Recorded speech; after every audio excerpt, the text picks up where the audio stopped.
Hey, yeah, okay. So, ladies and gentlemen, let me welcome the first speaker of this afternoon. It's Hilary Kornblith from UMass Amherst. He's the third of our keynote speakers, but the first one who appears in the flesh. And he will be talking about the social practice of giving and asking for reasons.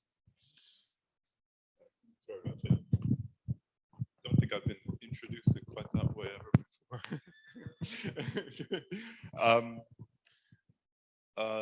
Yeah, I want to thank Preston for inviting me. Certainly, it's a real pleasure to be here. But I also thought that much as this isn't the last day of the conference, that it would be appropriate for all of us to thank Preston, Yaroslav, the program committee, the organizing committee, and Petra and everyone else who had something to do with organizing this. This has been just a terrific conference. And one of the things I know from having to run conferences myself is there's an extraordinary amount of stuff to be done. And that when things are running well, it's invisible to people. And when things are going badly, it's just extraordinarily vivid to everyone. And this conference has been a delight. Everything's been wonderful. And so I think we should all thank everyone.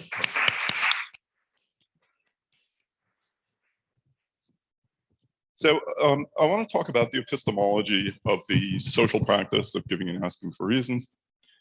And let me begin by enumerating 3 constraints on how this discussion will proceed. So first,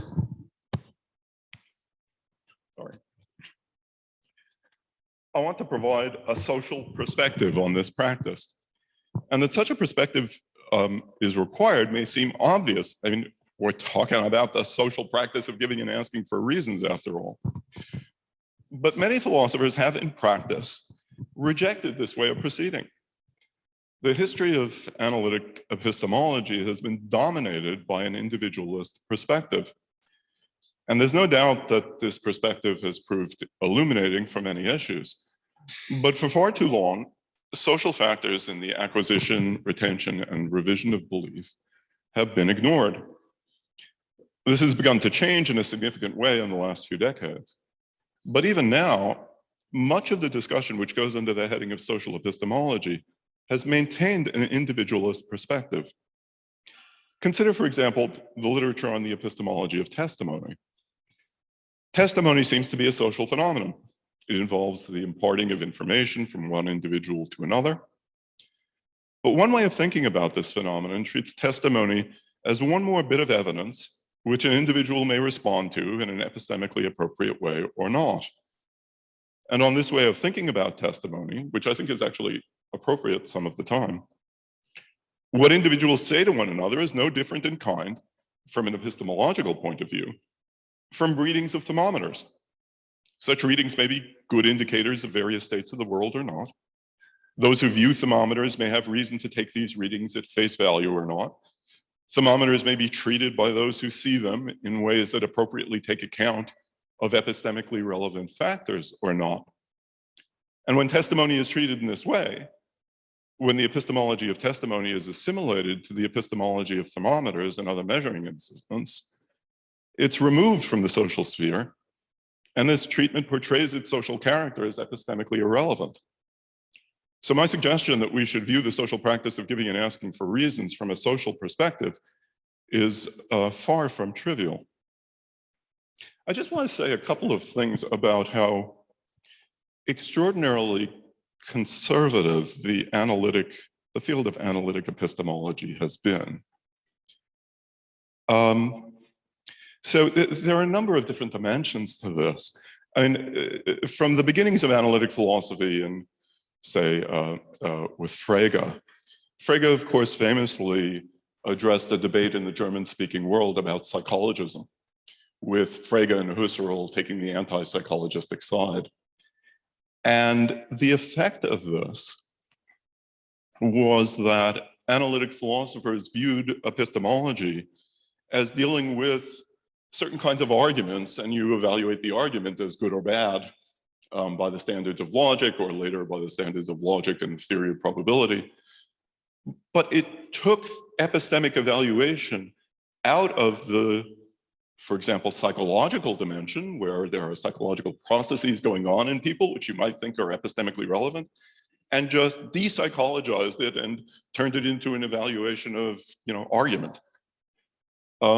Needless to say, when you do that, not only do you remove it from its the psychological processes in which belief acquisition is embedded, you also remove it from the social sphere. The logical positivists, of course, were completely comfortable with this. This is exactly what they wanted, to de-psychologize epistemology, to make it safe for logical analysis. What's interesting to me in many ways is if you look at the philosophy of science literature in analytic philosophy, as the influence of logical positivism was waning, you started seeing more psychological and more social approaches in a very big way. So earlier today, and Jeremy was mentioning Kuhn. So, Kuhn and Structure of Scientific Revolutions is 1961. The role of social factors in Kuhn's account of science, they're all front and center. And there started to be tremendous discussion within the philosophy of science in analytic philosophy of the role of social factors, and of historical factors as well. Analytic epistemology, on the other hand, continued off in its own merry way, ignoring all of those things. And in fact, the result was that not only was there no contact with psychology and sociology, there was no contact with philosophers of science for a good long time in the second half of the 20th century by people who considered themselves analytic epistemologists. There's another vector here in the just extraordinarily, to my mind, parochial way in which analytic epistemologists for a long time dealt with these issues. And it's not analytic epistemology in general, but it's especially American analytic epistemology, which is the worst of all. There was, for a long time, in the second half of the 20th century, a single figure in American epistemology who played an absolutely dominating role on the way epistemology was viewed, namely Roderick Chisholm. And for all Chisholm's many virtues, he had an exceptionally narrow view of what epistemology was or could be. And an entire generation of American epistemologists were all trained by Chisholm. And as a result, that affected the way in which epistemology was done for a very, very long time, even as American philosophy of science was moving in ways that engaged with history of science, that engaged with the sociology of science, that engaged with psychological factors in science. And you then look at the epistemology literature, and none of this was present. Chisholm played a large role in that.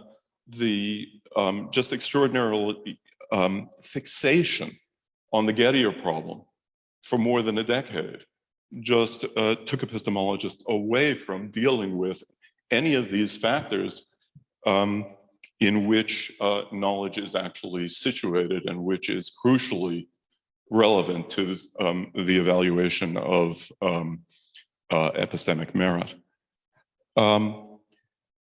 Finally, just one more thing to just expand a little bit on that point I made about testimony. So Alvin Goldman has had a lot to do with trying to get epistemologists, analytic epistemologists in general, to pay more attention to social factors. But even Goldman, if you look at, for example, a recent anthology he put together on essential papers in social epistemology. This came out with Oxford. He co-edited it with Dennis Whitcomb. So the first section of it is on testimony. And all of the papers in the testimony section deal with testimony in just the way I described. It has nothing to do with anything social. It deals exclusively with cases of people saying the P, an audience coming to believe the P on the basis of the person saying it. And the person is treated as no different from the way you would treat a thermometer. And as I say, I think that covers accurately some cases of testimony. It's just weird to see that in a book which is allegedly, an introduction to social factors and epistemology. Maybe you'd want to see some of the other kinds of approaches to testimony. The next big section in that book deals with the epistemology of disagreement. There's a lot of really good stuff on disagreement, but an awful lot of that literature on disagreement has absolutely nothing to do with social factors, much as disagreement tends to involve another human or a group of humans. But in fact, it's treated in the kind of apsychological and asocial way that, say, evidentialists or internalists would treat this. So all of these factors have combined to make analytic epistemology miss out for a very long time on the importance of social factors.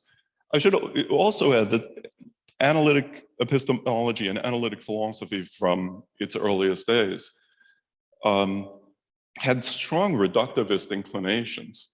And as a result, the very idea of social factors being treated realistically was just foreign to the way many analytic epistemologists thought of things. Groups, after all, are composed of individuals, so it must be that the action is going on at the individual level, and it's just, there are a bunch of them, so there are a bunch of different causal vectors here. So I do think that when I say that I'm interested in the social practice of giving and asking for reasons, and I want to treat it as a social phenomenon, that's not just a trivial analytic claim. In fact, it's pointing out that I want to deal with this in a way that I think, until recently, most analytic epistemologists didn't deal with it at all.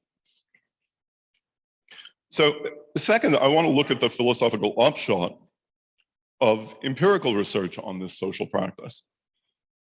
Philosophical theorizing is often preceded by way of an armchair methodology, a methodology which regards the outcome of empirical research as irrelevant to philosophical claims. One attempt to justify such a practice in epistemology would have it that epistemology is a normative discipline, one which deals with questions, for example, about what we ought to believe or how we ought to accommodate new information. And empirical research on how people actually form beliefs or how they actually respond to new information tells us nothing, it might be claimed, about these normative issues. The fact that we engage in some practice doesn't mean, of course, that we ought to do so. And while that point is certainly right as far as it goes, it by no means supports a methodology which ignores empirical research. If we want to understand, for example, how reasoning ought to proceed, or the epistemology of memory, or various other epistemological matters, we must first understand what reasoning and memory are. And such an understanding can only be gained by experimental investigations. The failure to appreciate the relevance of such empirical investigations has had disastrous effects, for example, on discussions of the issues involved in reflecting on the epistemic standing of one's own beliefs, where common sense but mistaken views about what happens under conditions of reflection have dominated and distorted a good deal of epistemological theorizing. In thinking about the epistemic significance of the social practice of giving and asking for reasons, we shouldn't repeat these errors by ignoring empirical research on the practice. And finally, much as it's important to examine situations in which our knowledge gathering practices work badly, in addition to those in which these practices work well, I think it's important to begin our investigation by focusing on successful cases rather than epistemic failures.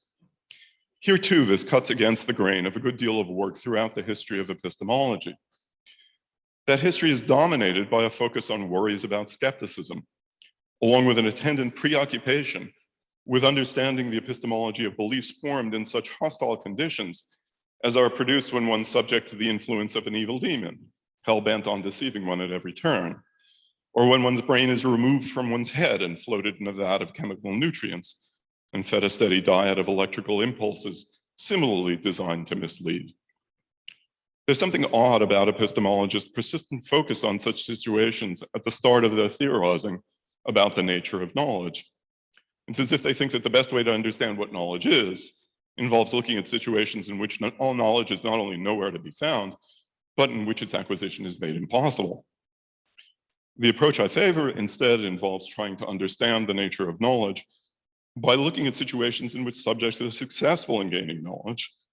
And I want to pursue this approach in looking at the social practice of giving and asking for reasons. We'll need to say something about cases in which attempts to gain knowledge are unsuccessful as well, but it's best to begin, I believe, by starting with successful cases.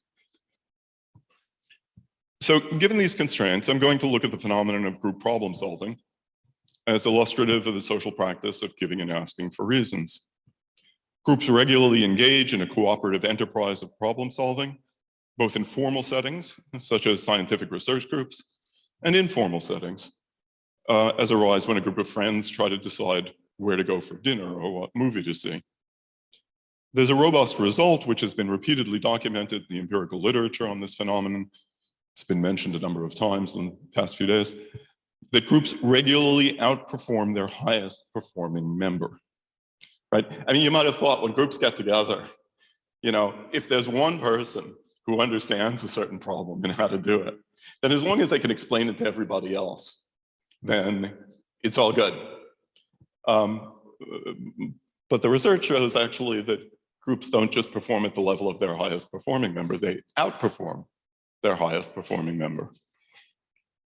There's something interesting that goes on in cooperative group problem solving, which is facilitated by the manner in which reasons are exchanged that allows for this particularly effective cognitive achievement. So we may thus learn something important about a distinctively human source of knowledge by examining this phenomenon. And as will become clear, I'll be making contact with lots of things that have gone on over the last few days. It's not a surprise we're all talking about the same thing. So there's been a great deal of epistemological literature discussing the self-conscious evaluation of reasons for belief outside of social contexts. And it'll be important to begin by saying something about such cases of private reflection. Because I've discussed this in detail elsewhere, I'll keep this discussion brief. So most of our beliefs are arrived at unreflectively. It's not just me. you too, right? But we do at times stop to reflect on the epistemic credentials of beliefs already held to determine whether we should continue holding them, and on claims which we don't currently accept to determine whether we should take them on and incorporate them into our body of beliefs. Many internalists about justification take the process of reflecting on the epistemic standing of our beliefs and deliberating about what to believe as intimately connected with the nature of justification itself. From the first person perspective, there can be little doubt that we're typically motivated to engage in such reflection by a desire to make it more likely that the beliefs we hold should be true. We wish to make sure that beliefs we already hold are held on the basis of good reasons. And we wish to carefully assess the reasons for and against taking on various new beliefs. We assess these reasons because we believe that doing so is connected in a straightforward way to our goal of holding beliefs only if they're true. The first person perspective, however, misrepresents what goes on when we stop to reflect in this way. In the case of beliefs already held, we're subject to a pronounced confirmation bias, or it's called my-side bias. When we attempt to recall the evidence for and against such beliefs, we're far more easily able to recall evidence in their favor than evidence which counts against them. This is just one aspect of the confirmation bias. As a result, when we attempt to evaluate that evidence, when we attempt to mentally survey the evidence that we have, we typically find that the balance of evidence suggests that we should go on believing as we already do. Roughly, damn, I'm good, right? More than this, our evaluation of evidence for and against these beliefs is anything but even-handed. We tend to accept evidence in favor of existing beliefs at face value and subject it to little scrutiny, while examining counter evidence in greater detail and subjecting it to more exacting standards. It doesn't seem that way from the inside, but this is in fact what goes on.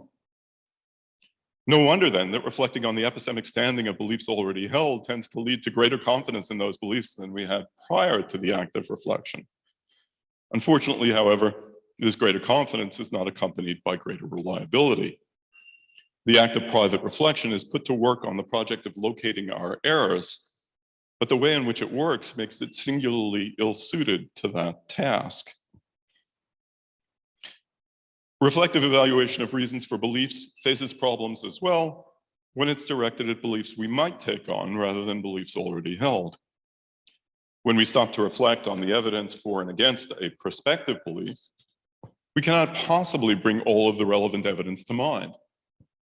In saying this, I don't mean to be making the obvious point that there's always evidence relevant to any issue we might consider, which is entirely beyond our ken. That, of course, is true. But my point is rather that even the total body of evidence which we have stored in our memories cannot be brought to consciousness. The capacity of working memory is small, and we can only consider a small set of considerations at any one time. Even over an extended period of time, it's inevitable that an extraordinary amount of material relevant to the proper assessment of the evidence we do consciously consider will not be brought to consciousness. Now, this doesn't mean that this information stored in our memories doesn't play a role in how we view the evidence we do consider consciously. But much of the information which does influence us, and the way in which it influences us, is simply not present to consciousness. The reasons we consciously consider are only a very small fraction of the considerations which move us. It's not just that the first-person perspective on our evaluation of reasons is partial in this way, it's also frequently inaccurate, even as far as it goes. We're all subject to all manner of biases and irrelevant influences on our thinking, and these biases and irrelevant influences are anything but self-presenting. If I wonder whether my assessment of the current political situation will be influenced inappropriately by my hopes and fears, rather than an accurate assessment of my evidence, if I wonder whether my evaluation of student papers will be influenced inappropriately by the gender or race of those students, or simply by how much I like or dislike them, if I wonder whether my assessment of how much I've had to drink will be adversely affected by how much I've had to drink, then in all of these cases, the view from the first-person perspective is unlikely to be very accurate. In general, the fact that my reasoning seems to reflect a careful and systematic assessment of my evidence and nothing but my evidence is little indication that I've reasoned well. The first-person perspective on one's reasoning systematically hides from us much of what actually influences our belief acquisition and revision, factors which would need to be taken into account for any accurate assessment of that reasoning. There's thus little reason to trust our private acts of reflective evaluation on our reasons for belief, whether these concern beliefs already held or beliefs we might take on. The internalist tradition in epistemology puts far more faith in such reflective self-evaluation than our current understanding of the psychology of that reflective activity would endorse. I do want to mention that my view is not that reflection on, for example, the source of our beliefs, reflection on our reasons, is never reliable. That's not my view. My view is also not that it can never inform our judgments. That's not my view either. But the role that reflection is put to work on in internalist epistemology is much more specific than that. It's put to work on the task of error detection. It's put to work on the task of saying, well, I believe such and such about what Trump's going to do. Now, let me try and figure out whether I formed that belief on the basis of inadequate reasons or inappropriate reasons and so on. I'm trying to locate my errors by way of reflection on my reasons. And that kind of task is one which reflection is particularly bad at. I'm not suggesting that, for example, reflection on the source of our beliefs can't reveal to me that, for example, my belief about this pen in front of me is a product of vision. I think we're pretty good on that. I think we're pretty good on a number of different tasks of this sort, even if not in great detail. But the role it plays in internalist epistemology is a very specific one, which it is particularly ill-suited for. So how does this bear on the social activity of giving and asking for reasons?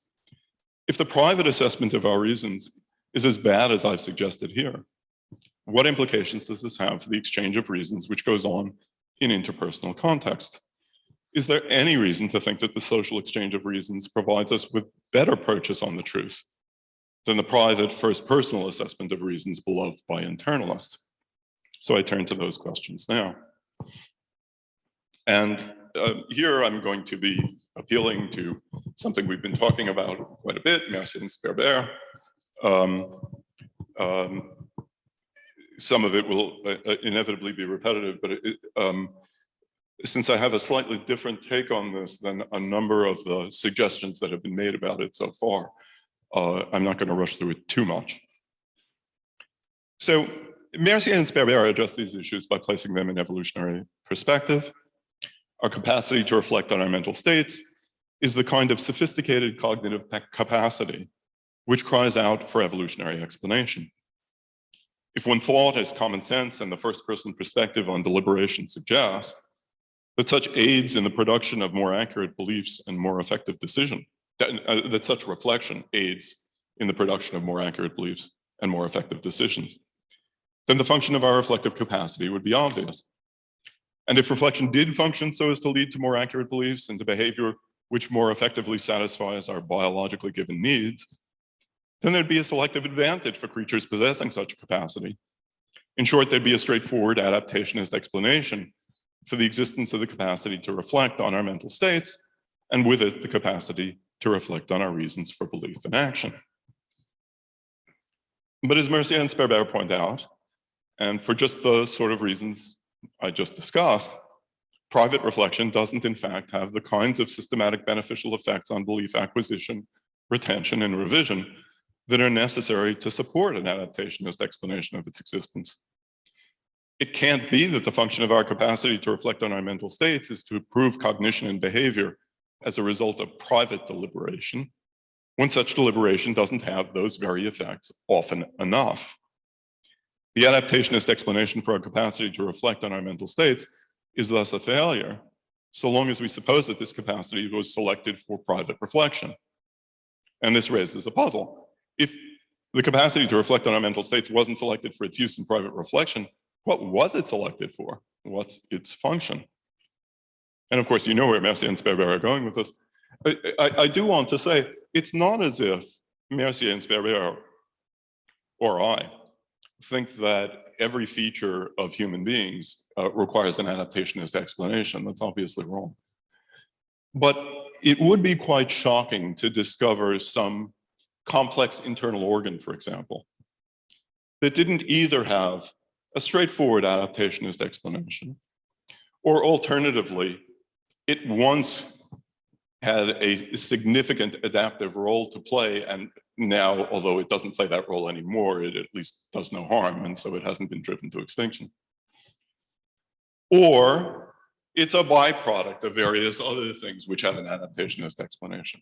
So we should think there's an adaptationist explanation in the background somewhere for complex physical structures.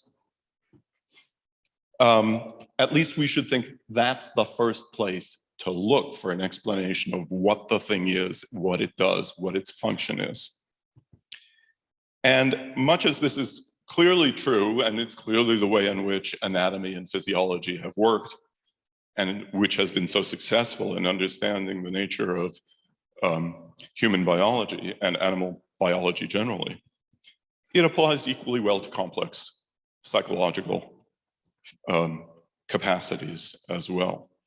It can't just be mere chance that as complicated a psychological capacity as the capacity to reflect on our reasons plays, that has no functional role to play and was not selected for. Or at least I'd want to hear quite a story to offer a rival explanation.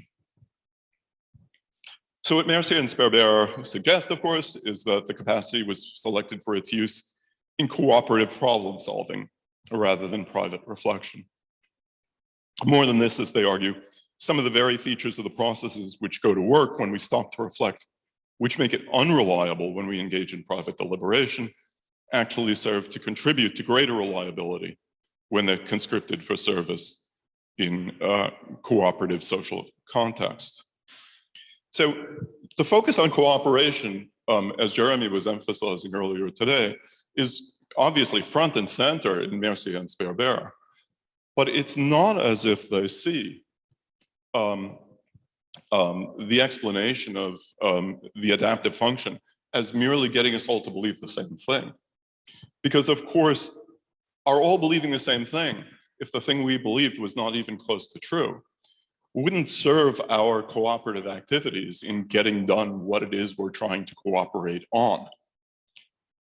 Sometimes Jeremy spoke of this cooperative role as serving in a joint understanding of certain issues. But the term understanding in English is ambiguous between a fact of use and a non-fact of use, right?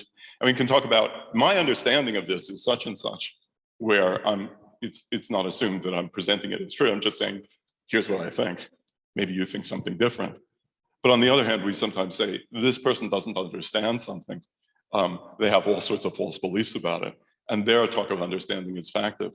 I think the role in cooperation that Mercier and Sperber are trying to explain, the role that's going to be significant in giving an adaptationist explanation has to be not just in getting everybody to believe the same thing, but has to be in those beliefs actually being able to serve the ends of the individuals who are cooperating. If you get a bunch of people hunting who all have a common belief about where the animal is and say they all go over there, but the animal is over here, then they're not going to get dinner. And that's not going to be constructive when it comes to the features that evolution will act upon.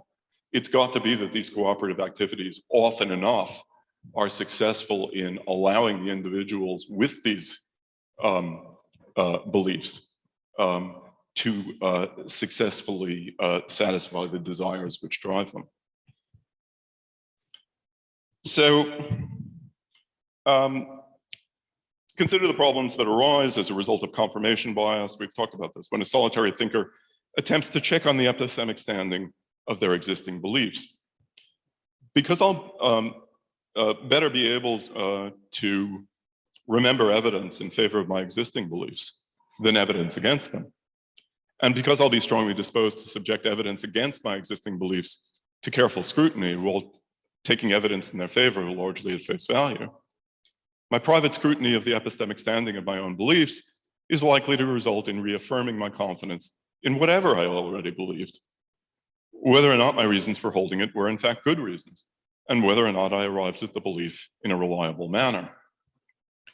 But if I believe that P, while you believe that not P, and we engage in a cooperative exchange of reasons and attempt to determine which of us is in fact correct, I won't be very good at discovering my errors in my own reasoning, but I'll be quite good at locating errors which you may have in yours.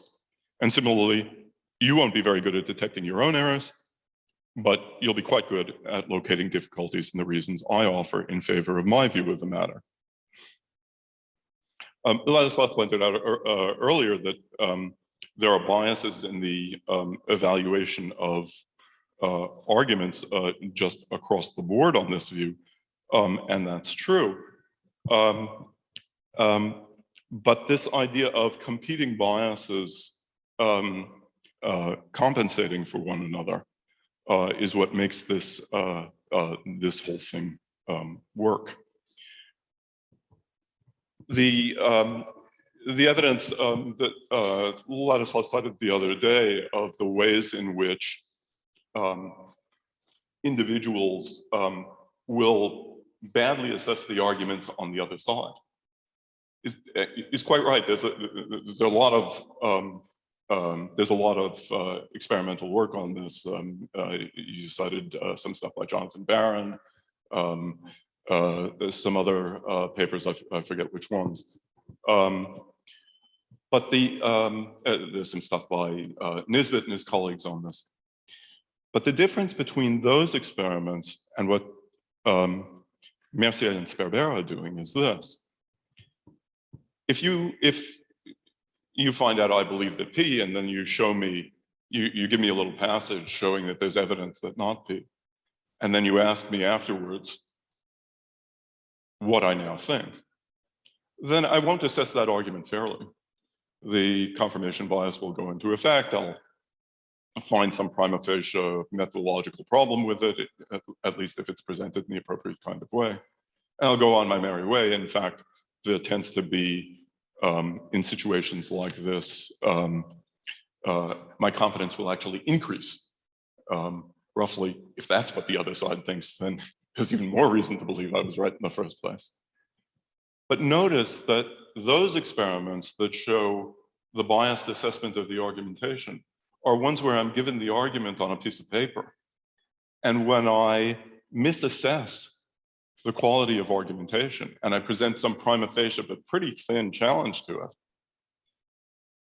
the piece of paper can't respond to me. And it just seems to me that I presented a good argument, so now I'm done with it. But if I present that rather half-assed argument to you, when you hold the opposite view, you'll come back and say, wait a minute, that's not right, here's why. I've got to deal with that. And so it's not as if the social exchange of reasons makes me automatically perfect at assessing all arguments. But when my argumentation is not very good and you hold the opposite view, there's going to be something else that I'll have to face. And all the experiments which earlier showed that I badly assess arguments in general were ones that didn't have that dialogical interchange. So the point of the Mercier and Sperber stuff is not that we're all great evaluators of arguments in this artificial context where we look at things on paper in much the way that somebody might in a course on informal reasoning in an exam. It's rather that there's something that emerges in the dialogical process because I offer reasons, and when they're not very good, you respond. You don't let me get away with it, and vice versa. So this is just one illustration of the ways in which dialogical deliberation in cooperative situations serves to promote the reliability of belief acquisition and aid in the production of behavior which will be more effective in satisfying biologically given needs. An adaptationist explanation for the capacity to reflect is thereby underwritten by the move from viewing reflection as designed for private use to viewing it as a tool for cooperative problem solving. And here I see matters very much as Molly did, that there's a big change from the early Mercier and Sperber paper in Brain and Behavioral Science to the book. The book is, though unclear at a number of points, much more focused on the ways in which reliability emerges from the dialogical exchange of reasons and not just agreement. That the parties to dialogical deliberation are cooperative partners is essential to this explanation. If one or both of the deliberators are not engaged in a cooperative enterprise, if, for example, one or both are motivated by a desire to prove the other wrong rather than a desire to determine the correct solution to a problem, or if one or both are motivated by a desire to mislead the other so as to better take advantage, then the process of dialogical deliberation is unlikely to result in greater reliability. And by the same token, the advantages of dialogical deliberation over private deliberation are achieved as a result of the differing perspectives of the deliberators. A group of individuals who engage in cooperative problem solving, all of whom initially share the same opinion, will not be able to divide the epistemic labor of scrutinizing the reasons offered for their favored view any better than a single individual engaged in private deliberation. They're interchangeable. The fact that there are a lot of them doesn't really help all that much. The advantages of cooperative group problem solving only accrue as a result of the group containing a diversity of initial opinions, at least for the Mercier and Sperber explanation. The social exchange of reasons is selected for its operation in just such a setting, namely a cooperative setting with a diversity of opinion. When a group of individuals agree on a solution from the outset, any exchange of reasons puts the capacity to reflect on one's reasons for belief to work in a situation it was not selected for addressing. It's really not appreciably different than private use if all your dialogical the people you're dialogically engaging with have the very same views that you do. Mercier and Sperber and others have stressed the importance of such a diversity of opinion in the group of problem solvers. But it's not just the diversity of initial opinion which is key to gaining the benefits of group deliberation. Thus, consider the influence of various cognitive biases. None of us is perfectly reliable, and none of us approaches the cognitive challenges which the world presents us with in a way entirely unaffected by distorting influences. Many of these distorting influences are varied and idiosyncratic. I may have a tendency to discount one sort of evidence, while you have a tendency to discount another. I may have a tendency to see one kind of evidence as especially significant, while you tend to favor a different one. My own recent experiences may have the effect of making certain sorts of evidence especially salient to me, while you, having had recent experiences of a different sort, will be primed so as to make evidence of a quite different sort salient to you.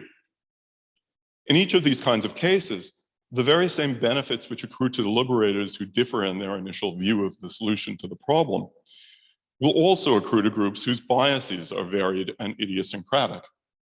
You'll be in an especially good position to detect my errors, and I'll be in an especially good position to detect yours. As a result, our joint deliberation will more reliably get at the right answer than either one of us would on our own. And it will also produce a proper and detailed account of supporting reasons in its favor, better than either of us would have been had we deliberated separately. But the situation is altogether different when the group of deliberators all share a common bias, or when the group is dominated by a large majority of individuals who share such a bias. Feminist theorists have frequently brought attention to the ways in which an interest in male domination, as well as patterns of salience and exposure to different sorts of evidence available to individuals of different genders, may distort discussion and the fixation of belief on a wide variety of topics. Theorists of race have similarly brought attention to the ways in which the interests of a racial majority and differing exposure to and uptake of relevant evidence may play a distorting influence on discussion and belief fixation on many topics. Marxists have brought attention to the ways in which the interests of the ruling class may have a similar distorting effect. Frank Soloway has argued that birth order has a pronounced influence on openness to conceptual innovative ideas, with firstborns being especially closed to conceptual innovation and laterborns being especially open to it. Moreover, he's documented how firstborns tend on average to be far more successful professionally than laterborns, with the result that panels of experts chosen simply on the basis of professional accomplishment tend to be dominated by firstborns, and thus by individuals especially closed to conceptually innovative ideas. Scientists trained by a common dissertation supervisor may share a range of presuppositions in carrying out their research, presuppositions which run counter to those of other equally accomplished investigators whose training began with a different supervisor. In all of these cases, and many more besides, the fact that a group all share a common bias or are dominated by individuals who share such a bias assures that the important benefits of group problem solving over individual problem solving may fail to come to fruition. Hence the American community of epistemologists in the 60s and 70s. Just as lack of diversity of opinion in a group undermines the mechanisms by which group may outperform even their highest performing member, a lack of diversity in cognitive biases in a group has the same effect, and for just the same reason. The greater success of groups over their highest performing member is thus dependent on group cooperation in their problem-solving activity, a significant diversity of opinion being represented in the group, and a significant diversity of cognitive biases being similarly represented. If Mercier and Sperber's evolutionary explanation of the capacity to reflect on our reasons for belief in action is to be successful, it must be that these three conditions are sufficiently widely represented in ancestral groups so that individuals with the capacity to reflect on their reasons will often enough outperform those who lack such a capacity. If those conditions weren't present in ancestral groups, then it couldn't have been selected for, because it couldn't have conferred an advantage.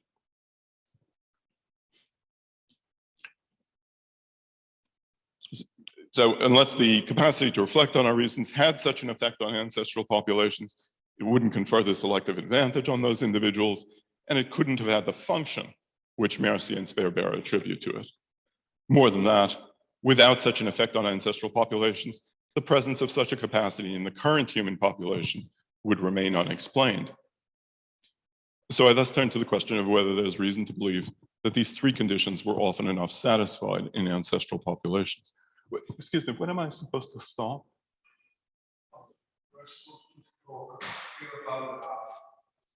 Till about okay, good. The evolution of cooperation has been much studied, and there can be little doubt that the situation of ancestral populations made cooperative activity extraordinarily advantageous. Many non-human animals hunt in groups, but careful attention to patterns of behavior in these animals reveals that what may look like cooperative activity to the casual observer is not, in fact, cooperative at all. I mean, this is really quite an interesting result. If you just look at films of lions hunting gazelles or, well, I don't watch these films enough.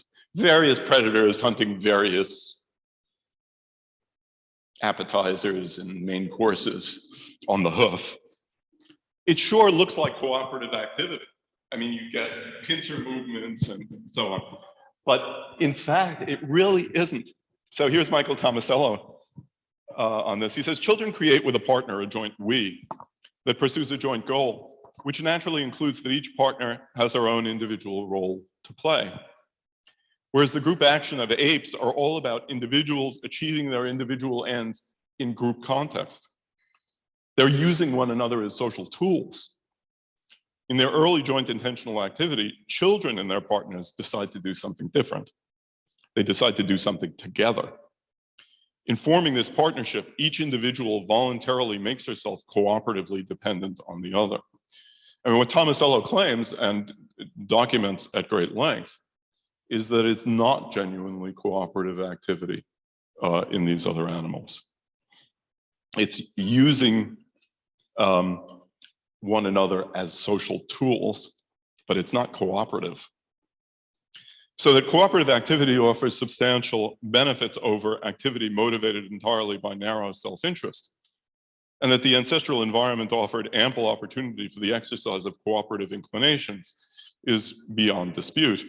The first of the three conditions for the success of Mercier and Sperber's account of the function of our capacity to reflect on our reasons and its role in group problem solving is thus clearly satisfied. No special circumstances or influences are required in order for ancestral populations to include a good deal of variation of opinion. Individuals are inevitably exposed to different evidence just in the course of their daily lives, and this by itself is likely to result in a good deal of variation in individual belief. When it comes to cooperative attempts to address various practical problems, the natural variation in individual preferences will be sufficient to make one kind of strategy preferable to a given individual and a different strategy preferable to another.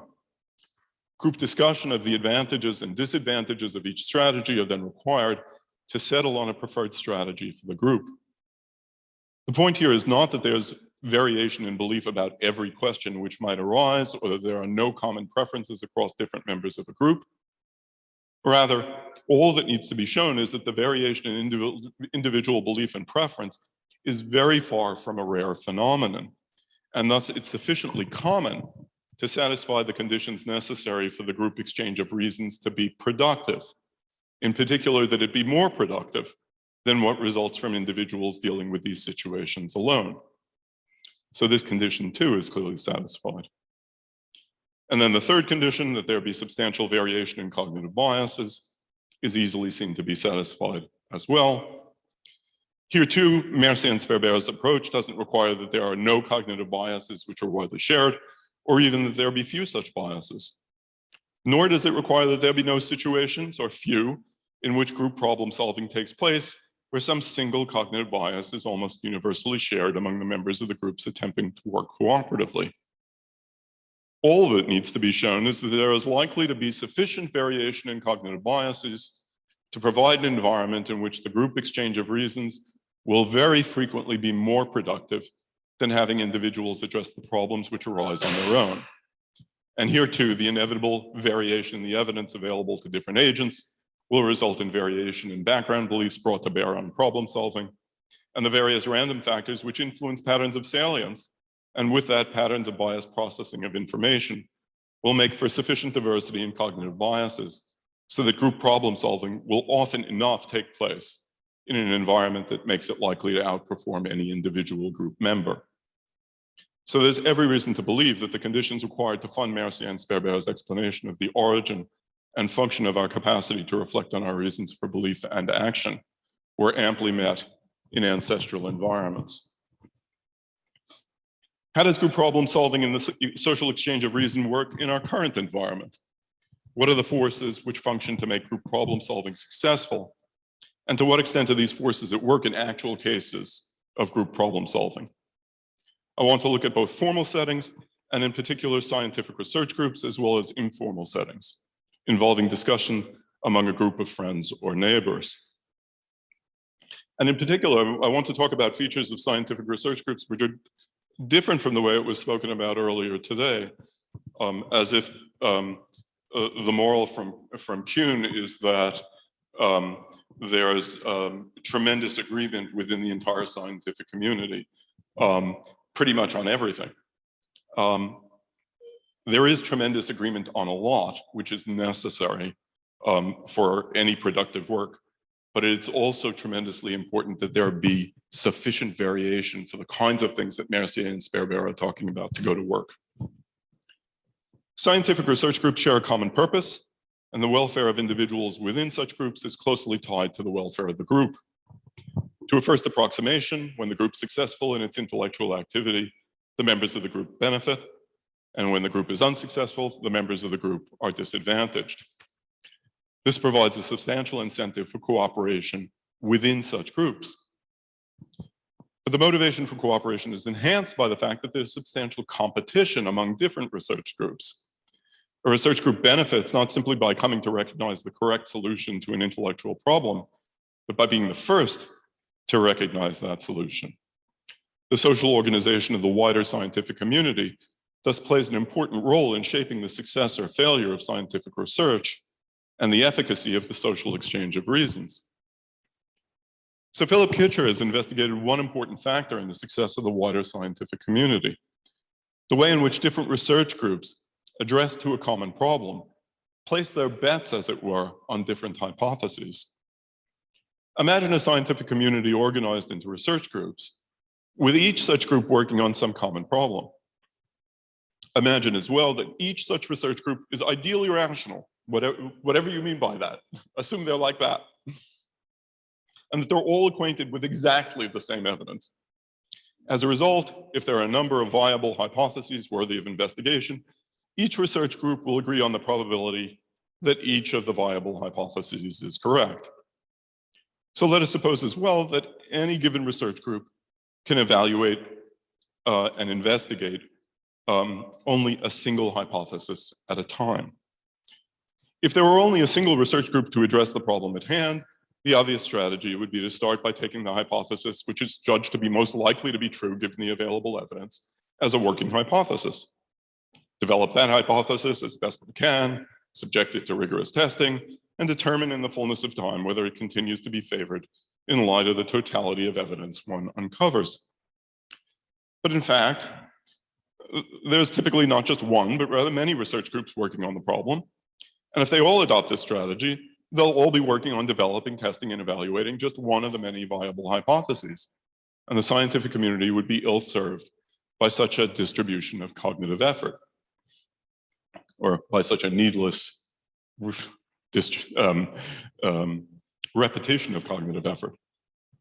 Of course, this isn't what actually happens. Even when different research groups, which are inevitably less than perfectly rational, and which don't have available exactly the same evidence, nevertheless sufficiently approximate these idealizing assumptions. Because the rewards which accrue to a research group depend on discovering the correct answer to the problem before any other group, The rational strategy for each group to follow is very much dependent on what other groups are doing. If I know that a large number of groups have taken H1 as their working hypothesis, because H1 is universally recognized to be the most likely to be true among the viable alternatives, but H2, which is only slightly less likely to be true than H1, is being investigated by no groups at all, then the expected payoff from investigating H1 will be far lower than the expected payoff from investigating H2. I'm very unlikely to be first if there are 24 groups working on that. Assuming that each research group is as likely to determine the proper evaluation of their working hypothesis as any other, the expected payoff from investigating any given hypothesis is measured by the likelihood that it's true divided by the number of research groups which are seeking to evaluate it. And what Kitcher shows is that given a number of reasonable idealizing assumptions, research groups will distribute their cognitive efforts among the available viable hypotheses in such a way that the scientific community as a whole determines which of those hypotheses is best supported by the totality of evidence in the most efficient way possible. Instead of needlessly reduplicating their efforts in ways that slow the progress of the community, the sensitivity of the different research groups to the benefits of being the first to solve the problem at hand works to efficiently distribute cognitive efforts. Individual research groups may come to depart from ideal rationality over time, even if at the start they're fully rational. It wouldn't be surprising if devoting years to evaluating the epistemic credentials of a given hypothesis had the effect of making one likely to at least somewhat overestimate its objective likelihood. Suppose that each research group does this, overestimating the likelihood that the hypothesis they've taken as a working hypothesis in their research is actually true. The giving and asking for reasons that takes place within each group, the conclusions reached and the reasons offered with those conclusions will in every case be biased in favor of their own working hypothesis. And if the groups operate in isolation from one another, departures from ideal rationality may come over time to be quite large, and the reliability of the different research groups in meeting their cognitive goals may suffer accordingly. But of course, research groups don't operate in isolation from one another. The enterprise of science is organized in a way so that contact between competing research groups is not only inevitable, but it's designed to be inevitable. Research groups publish their results and read one another's work. They regularly meet at conferences like this one and are confronted by competing groups, as we've seen, which have different working hypotheses and different cognitive biases. Once again, in just the way Mercier and Sperber detail in their case of individuals within a group, the biases of competing groups will serve to better calibrate the scientific community as a whole. The errors which any one group might make if acting alone, and which they themselves would be in a poor position to detect, will be especially salient to other groups which make different assumptions, thereby serving to promote the reliability of each individual group. Not only does the division of epistemic labor into research groups tend to allow for more efficient investigation of the space of viable alternatives, but it serves as well to assure that individual groups are tolerably reliable in their epistemic labors. There are many forces at work in the scientific community which have the effect, when they're working properly, of keeping research groups and the individuals which compose them well calibrated so that the epistemic activities have a tendency to reliably produce true, or at least approximately true beliefs. Even when individual investigators and individual research groups are less than well calibrated, the interaction among groups and the ways in which the giving and asking for reasons work in those interactions may make the scientific community as a whole a reliable source of approximately true belief. The operation of scientific journals, the process of peer review, the workings of funding agencies, and many other factors as well play a role in the regulation of scientific research. There are dangers here, of course, and many ways in which these influences can go wrong. It's important to recognize, however, that the reliability of the social practice of giving and asking for reasons is not simply a product of features internal to it, in the way that the reliability of deductive reasoning is in preserving truth. When the practice of giving and asking for reasons works well, it's attributable to the many social forces which play a role in its regulation. Okay, almost done. The practice of giving and asking for reasons is not nearly so regulated in our everyday interactions as it is in the course of scientific research. This leaves a good deal more room for dysfunction, although the fact that our everyday cognitive and practical activities typically address far less demanding cognitive problems is relevant here as well. Let us return to the 3 constraints on successful group problem solving articulated above. In order for the process of giving and asking for reasons within a group to reliably produce true beliefs and effective decisions, the group must work cooperatively, it must comprise a diversity of opinion, and the individuals within it must embody a diversity of cognitive biases. Because everyday social interactions are not regulated by funding agencies, journal editors, formal peer review, or in many cases, interactions with competing groups, there's a greater need for forces within the group itself to play a role in keeping the cognitive activities of the group well calibrated. Groups of friends are, to be sure, more likely to work together cooperatively than a random group of strangers. Although it's certainly true that many everyday situations involving the social exchange of reasons involve neither total strangers nor close friends. But many of the situations which most clearly satisfy the requirement that a group work cooperatively are also ones which raise substantial problems in satisfying the other 2 conditions. Groups of friends are more likely to share opinions and preferences than a random group of strangers, and they're more likely to share common biases as well. Worries about implicit racial, ethnic, and gender biases, which are rightly brought to bear on many cases of individual cognition, may be exacerbated in the social exchange of reasons within a group of friends if that group is largely uniform in its racial, ethnic, or gender composition, as is often the case. The same is true of the biases that come along with political affiliation. It's for this reason that so much attention has recently been focused on epistemic bubbles and echo chambers. Fortunately, many of the decisions which informal groups are confronted with, and many of the attempts in such groups to determine the answer to some question of interest to the group, are ones where these particular biases may not come into play. But how successful any particular group is likely to be in addressing some issue of concern to it will depend on the extent to which our 3 conditions are satisfied, and in particular on the extent to which the requirements of diversity of opinion and diversity of bias are satisfied for opinions and biases which are relevant to the intellectual task at hand. And this is likely to vary a great deal from one problem-solving situation to the next. There's thus reason to think that much as private reflection on the epistemic standing of one's beliefs is not nearly so beneficial as it seems from the first-person perspective, the social practice of giving and asking for reasons quite frequently plays a very constructive epistemic role. Group problem solving may work in such a way as to outperform even its highest performing members, because the very biases which serve to undermine the efficacy of private reflection may serve to distribute the cognitive labor of the group in productive ways. And more than this, in scientific contexts, there are a variety of social factors present which help to keep research groups well calibrated so that the community as a whole may be an efficient engine for the reliable production of at least approximately true belief. Thank you.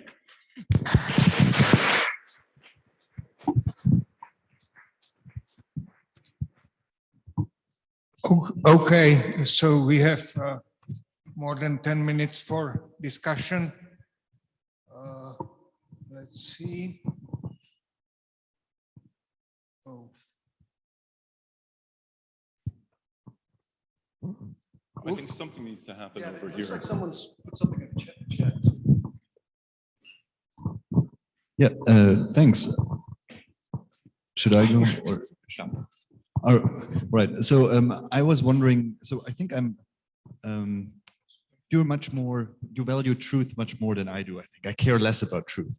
And so one aspect of me caring less about truth is I think that there is something else. So the way I understood you is you tie all of the evaluation ultimately to truth conduciveness in some way, reliability. Yes. And I was wondering, isn't it also the case that in these group exchanges we do something else? One thing is that there is concept formation taking place. It's particularly vivid in the case of scientific communities. And maybe one example you can have is it's actually Katerina Dutil-Nova's book does make something of that. For example, with the Lakatos stuff about proof and refutation. So Yes. in this over proof and refutation, what seems to be taking place is that the group is developing this improved concept of polyhedra.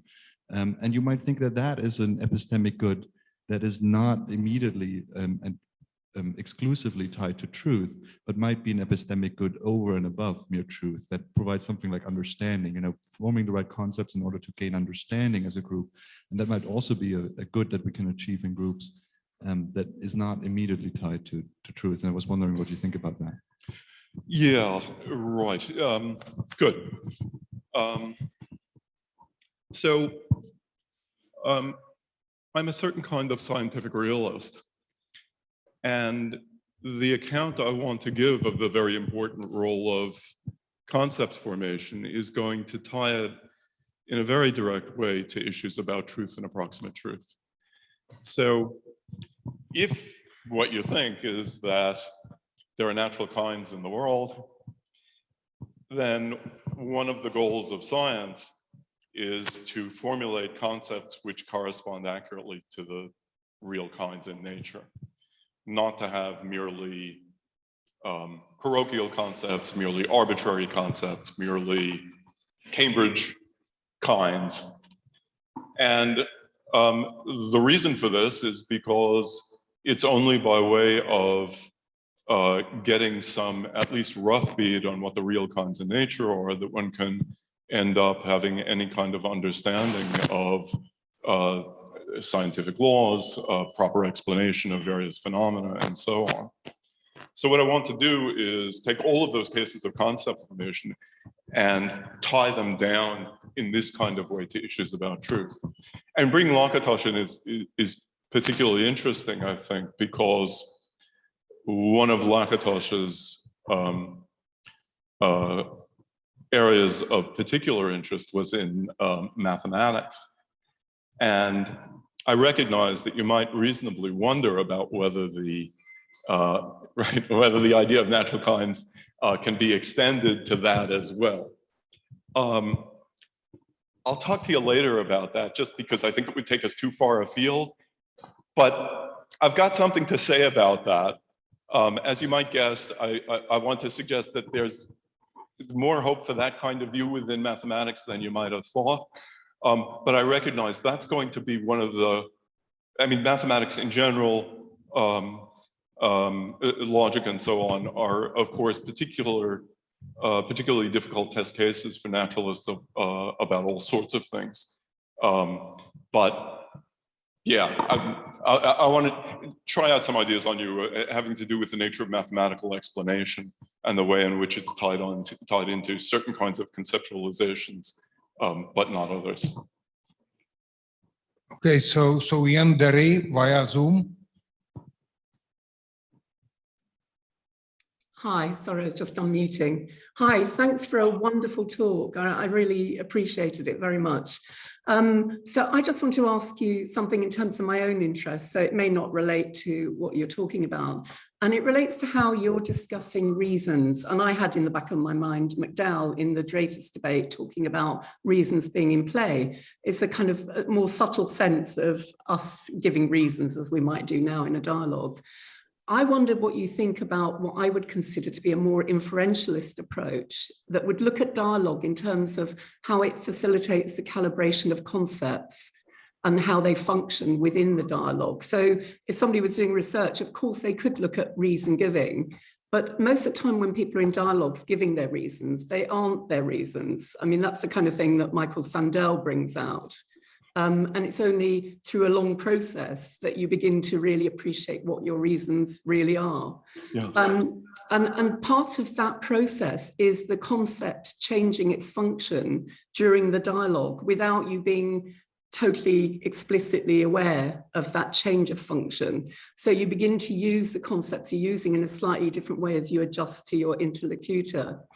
That gives you a much more fine-grained account because it allows you to look at the commitments and entitlements in relation to the concept use.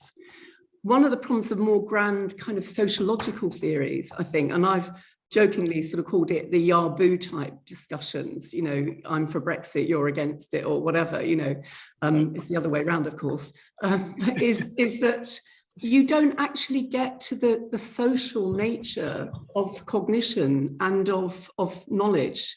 Because in a sense, people are, it's not as though they're at an ideological level, but they're using reasons in a different way to defend or to critique an argument. And I think we're interested from an inferentialist perspective in the reasons that govern the use of the concepts in a discussion. And that means you know, it would be a different way of saying the same thing that you said in your talk that would attend to that more fine-grained account. Yeah, thanks for that. Yeah, that's really interesting. So I think how we think about this will depend a lot on what the topic is that's being discussed and what kind of group it is. So if it were a scientific discussion within cooperative research groups, I'd want to give the answer that I gave just a minute ago and tie it to truth-related practices and see those changes in concept over time as an attempt by everyone to try to get their concepts to correspond to the real kinds as they exist in nature. But you were bringing up various very different kinds of contexts, like getting together a group of people, some of whom are in favor of Brexit and some of whom are against, or in the United States, I know there are some people who think, I mean, among people who are really concerned about what's been happening over the last several years, you get some who say, look, forget the people who are in favor of Trump. There's no talking to them. They're too stupid. They're too set in their ways. They're too evil. Just to try to outvote him. And then there are others who say, no, that's part of the problem. We've got to get together and talk. And the thing about those groups, when people do try to do that, is it's really crucial what kind of people you get in them if you're thinking that the discussion is going to be productive at all. If you choose people on either side where their primary goal is to convert the other person rather than to discuss certain issues, then it's just not going to work. You're not going to have the kind of cooperative environment that Mercier and Sperber rightly say is necessary for the functioning of the kinds of mechanisms that they and I have been talking about. So then the question is, what can you do in order to have the right kinds of conditions met? And I do think that there are lots of things that go on in those groups on deeply fraught questions where they try to address these kinds of issues that don't arise in the kinds of situations I was talking about. So, for example, one of the things that I've heard, I don't do these groups, I just can't do it. But one of the things that I've heard, and that makes sort of common sense about this, is each group needs to, first of all, get to the point where they can trust the other and see them as individuals and not just see them as caricatures. And that requires a certain amount of just putting things aside for a while and just talking about oneself, even if it's on issues that are completely different. And then once one gets a certain kind of background of trust of individuals going, then one can slowly introduce more content in ways that might actually allow the kinds of mechanisms I was talking about to actually work rather than be swamped by these other features. But the answer to your question then is the kinds of factors I've been talking about clearly don't cover all cases of the exchange of reasons. And there are interesting social factors going on there too. And looking at how cognition can work badly or well in those cases will require looking at a whole bunch of other factors that aren't on this map at all, because we're only looking at the cooperative cases and cases with sufficient diversity of opinion and so on. But I agree that that's not because I think these are the only epistemically interesting cases. They're not. Thank you. Yes. Okay, so last question, Mark is short.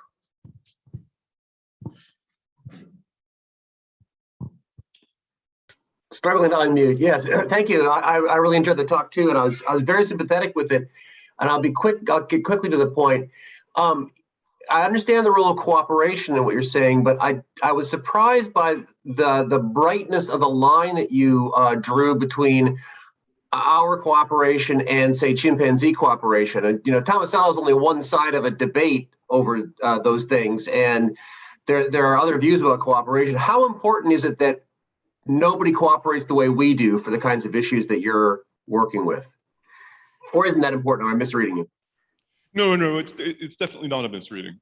I mean, look, in certain respects, it really doesn't matter because I'm talking about the exchange of reasons, and I think we can all agree there isn't giving and asking for reasons in non-linguistic animals, right? So even if they were cooperative, they couldn't do this. Right. Of course, the factors which shape cooperation, the factors which shape the possibility of language acquisition, non-accidentally overlap, right? So it's not a surprise that they go together. But yeah, I mean, the reason I was following Tomasello here is just because I was trying to point out that when we look at the ancestral populations that the kinds of forces that Mercier and Sperber are talking about working on, it's not unreasonable to attribute to them certain kinds of motivations, namely motivations of cooperation and not mere narrow self-interest. So they're not Hobbesian, you know, they're not Hobbesian kinds of creatures. No, I think that's where there might be something interesting here. I think the alternative to Tomasello is not a Hobbesian view. That is, you don't see the chimpanzees as all working in their self-interest. In fact, that's where the evidence seems to point, is they're not all working in their self-interest. They don't have language, so they're not giving in taking reasons, but they're doing something similar.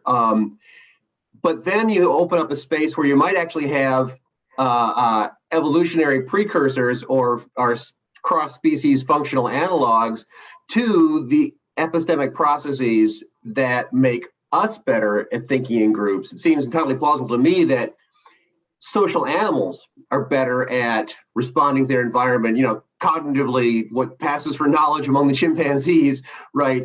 I think you might, the very kinds of processes you're pointing to, and of course the Sperber is pointing to, yes, obviously language changes the game, but if we want to put this into a fully naturalistic picture, it seems like looking for those things is actually really quite productive for understanding the ways in which these epistemic processes work with us in non-linguistic ways, as you pointed out at the very beginning of your talk. Yeah, thanks. Yeah, so I have just a slightly different take on this than you do. Although I wouldn't be disappointed to end up where you are. So what I think is that if Tomasello is right, then the psychology that Hobbes attributes to humans, namely, you know, mere narrow self-interest, is what you actually see not only in chimpanzees, but in other animals generally. Where Hobbes was wrong is not only in attributing it to us, but in also thinking that in a state of nature, with creatures who have that kind of psychology, they wouldn't use one another as social tools for advancing their own interests and end up working in ways that give all the appearances of being cooperative. That in fact, there's room for that. It's not going to be nearly as cooperative as will be, but it won't be, life won't be nasty, brutish, and short. Or at least not quite as nasty, brutish, or short as, you know, he thought it was. Okay, Yeah. we are out of time now. So let's thank our speaker once more.